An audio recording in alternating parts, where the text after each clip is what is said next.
For many people, a major source of emotional distress is due to repeatedly falling into behaviors that provide a sense of escape, relief, and instant gratification, but go directly against one's values.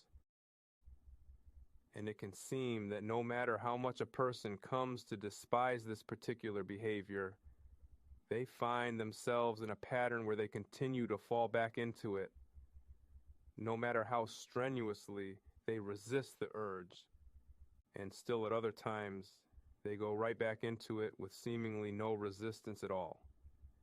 And much inner turmoil follows, which in turn only seems to prompt a desire to go right back to acting out. We can think of all emotions to be a type of internal energy that prime our bodies to take action. Every emotion gives you the impulse to act in a certain way.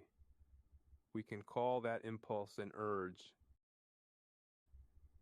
In anger, we may feel the urge to scream, curse, smash something or someone. In sadness, we may have an urge to cry. In fear, the urge may be to hide. We also experience all kinds of urges that are not directly associated with emotion. For example, the urges to eat, drink, and sleep, or the powerful urges of addictions and compulsions. And when we feel overwhelmed, we often feel strong urges to use control strategies. Anxiety might trigger an urge to have a drink, smoke a cigarette, or avoid people in social situations. Whenever an urge arises, you have two choices for what to do. You can either act upon it or not.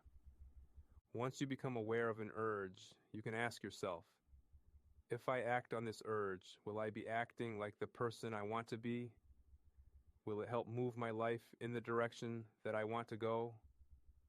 If the answer is yes, then it makes sense to act on that urge.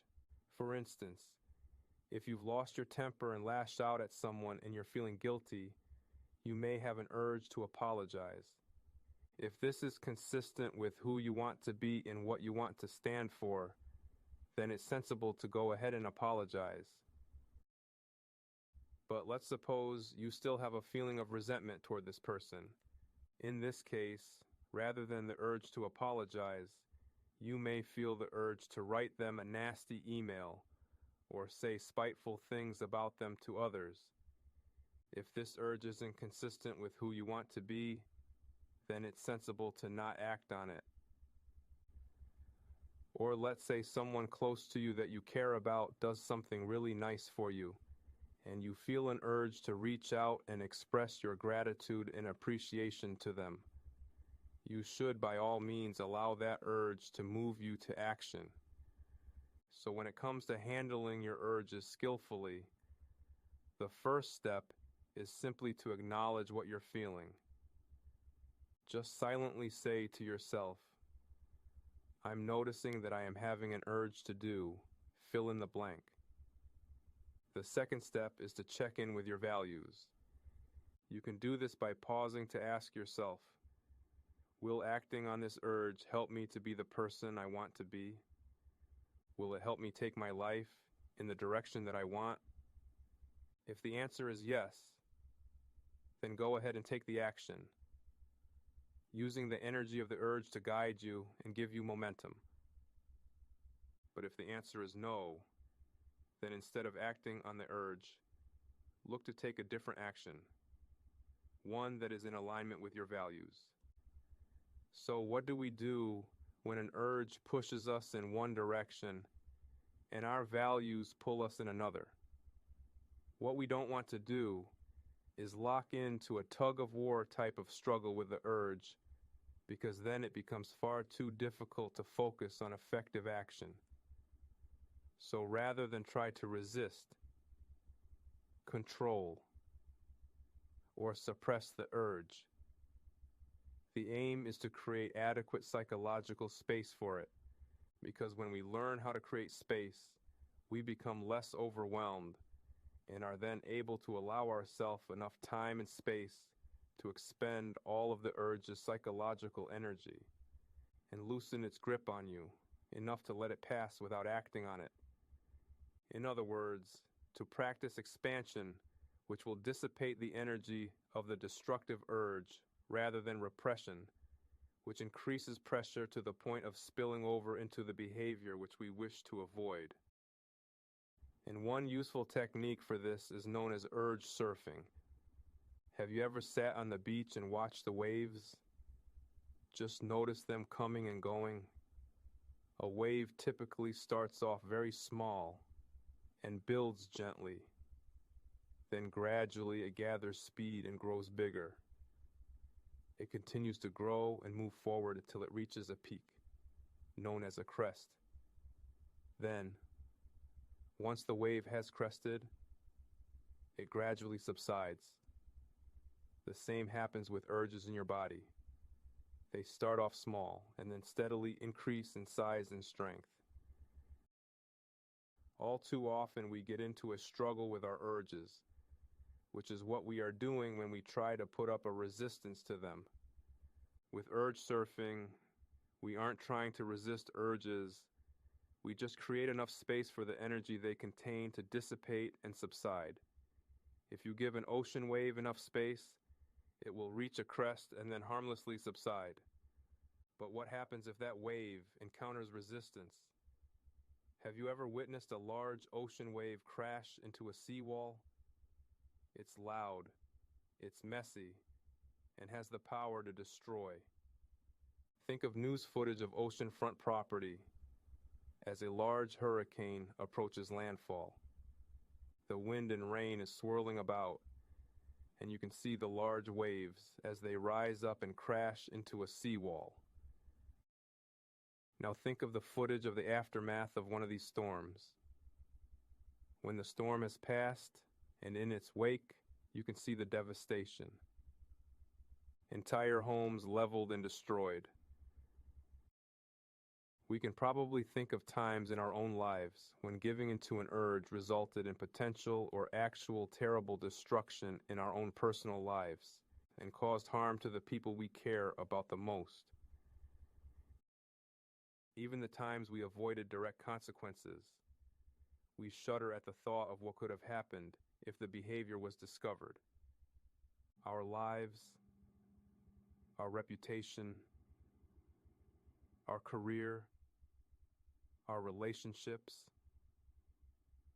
all could have been just as destroyed as those neighborhoods that were struck by a hurricane. But now think of that same hurricane that produced those powerful waves, but instead of hitting land, had rose up in the middle of the large and open ocean with nothing to hit up against. What happens then? Where is the devastating loss and destruction? There isn't any, is there? And why? Isn't it because the open ocean contained enough physical space to allow all of the energy of the hurricane to surge up, max out, and then fall away harmlessly? If you're listening to this recording, the chances are that in some area of life, you find yourself attempting to resist and repress an urge to act out in a particular behavior. It really doesn't matter much what the particular urge is, and you find yourself buckling under the strength of the pressure of the urge. And when you do act on it, you feel terrible afterwards, filled with shame and guilt, an emotional state that seems to just feed the next urge and make it more powerful and harder to resist. So urge surfing is a different method. It is a simple but effective technique in which we treat our harmful urges like waves, and instead of turning against the tide in an effort to resist and repress its force of energy, we instead learn to create space and surf them until they dissipate, enabling the craving to pass away, like a wave out in the middle of the ocean. When we become better trained in this, we find ourselves much better equipped to not acting on the harmful cravings.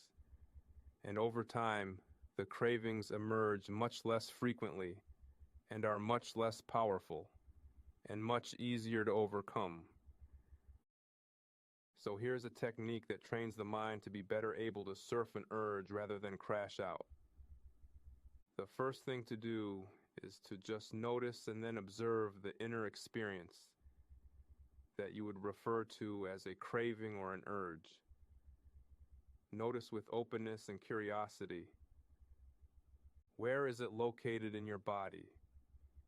And how do you experience it from within your body? Don't get caught up in the mental description, because that is engaging your thinking self. Here you want to be a pure observer. In the beginning of this practice, it might go something like this. You might first just notice the thought, I am having a craving. Then you state, I am noticing a thought that I am having a craving. And lastly, I am noticing myself have a thought that I am having a craving. Then immediately shift the spotlight of your attention away from the thought of the craving and onto the direct experience of the craving as it is occurring in your body at that time. Your thinking self can only describe your inner experience using words. And in these moments, it is telling you that you are experiencing the physiological sensation of what it has come to term a craving or urge, which is usually experienced as a kind of tension, a feeling of stress, or anxiety. The thinking self is a master problem solver, and then suggests acting on the urge or cravings, because that relieves the tension. But the problem-solving thinking self is only interested in solving the immediate problem. It's not concerned at all with consequences. Our source of wisdom and prudence is in the observing self.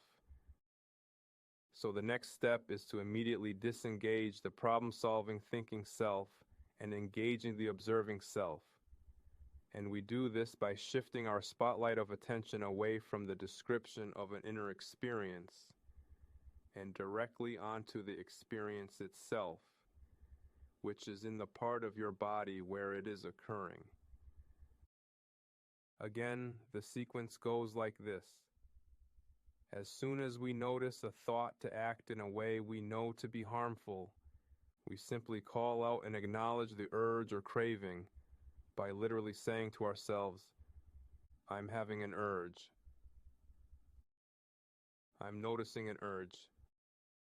I can notice myself having an urge. Then take a very long and very deep breath. And as you do, try to imagine the breath expanding the area where you are experiencing the urge. And then sit back, observe the feeling of the craving or urge with a sense of openness and curiosity, like it was an exhibit in a zoo, and you are in the observation deck, safe and set apart from it, so it can't cause you harm. As you observe the experience, if the urge or craving continues to appear to increase and intensify, take a few more long and deep breaths, continuing to visualize each breath entering into and expanding the space around where you are experiencing the craving. It can also be very useful to implement a set breathing exercise at this time. I am personally fond of the 4-7-8 ratio, that is breathing deeply through the nose to the count of 4, holding for the count of 7, and exhaling very slowly through the mouth to the count of 8. But many others are also just as useful, such as 4-4-4 box breathing, whichever you find most helpful and easy to remember. Try 2 or 3 iterations, and then immediately go back into your observer to see if you can notice any changes in how you are experiencing the urge. This is not an attempt to alter, push away, or in any way control the feelings associated with the urge, but rather we are now creating more space around it. The urge is experienced as a kind of energy, and when we run out of space to contain the energy, it spills out into action, which in this case means acting out. And we immediately feel very guilty and ashamed afterwards, because these actions go against our values. In the past, When we have succumbed to the urge and acted out, we may have told ourselves that it is because we are weak. But this cannot be the case, as there are many examples of very strong-willed people who yet still succumb to addiction. So it's not a failure of strength, but rather a lack of psychological space. So no matter how intense that urge gets, you do have the capacity to make adequate room for it. Remember, an urge is a type of energy, and no matter how strong it is, if you are able to create enough space around it, the energy will dissipate, and the temptation to act out will pass. Think of a monster, tsunami-sized wave with enough kinetic energy to level a large city like a nuclear bomb. If this wave occurs in the middle of the Pacific Ocean, several hundred miles from land, what happens to it? After the initial surge, it harmlessly dissipates into the much larger ocean. So the next time you feel that tsunami of an urge welling up inside of you, don't resist it by trying to control it by pushing it down, because doing so only reduces space, which will always increase the strength of the urge. Reducing space by pushing and shoving the urge down and away. Isn't that what you've been doing for as long as you have been trying to stop acting out? And how's that worked out for you?